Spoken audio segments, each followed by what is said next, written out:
अल्पवयीन मुलीचा विनयभंग, मिरज शहर पोलिसात गुन्हा दाखल। मिरजेत एका अल्पवयीन मुलीचा विनयभंग करण्यात आला असून याबाबत एकावर मिरज शहर पोलिसात पोक्सो अंतर्गत गुन्हा दाखल करण्यात आला आहे। मोहम्मद अली मौला मुल्ला, राहणार अलिशान कॉलनी, मिरज असं गुन्हा दाखल झालेल्या व्यक्तीचं नाव आहे। मिरजेत 13 वर्षीय अल्पवयीन मुलीचा विनयभंग करण्याचा प्रकार मिरजेत घडला आहे।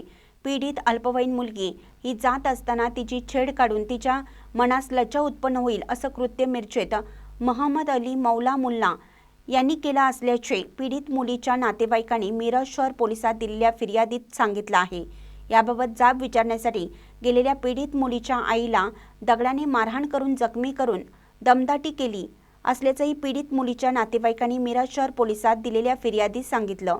याबाबत संशयित मोहम्मद अली मौला मुल्ला यांच्यावर मिरज शहर पोलिसात पोक्सो अंतर्गत विनयभंगाचा गुन्हा दाखल करण्यात आला असून मिरज शहर पोलीस अधिक तपास करत आहेत। महानकरी न्यूजसाठी आदिमानी, मिरज। ताज्या बातम्यांसाठी महानकरीला सबस्क्राइब करा आणि बेल आयकॉनला क्लिक करा।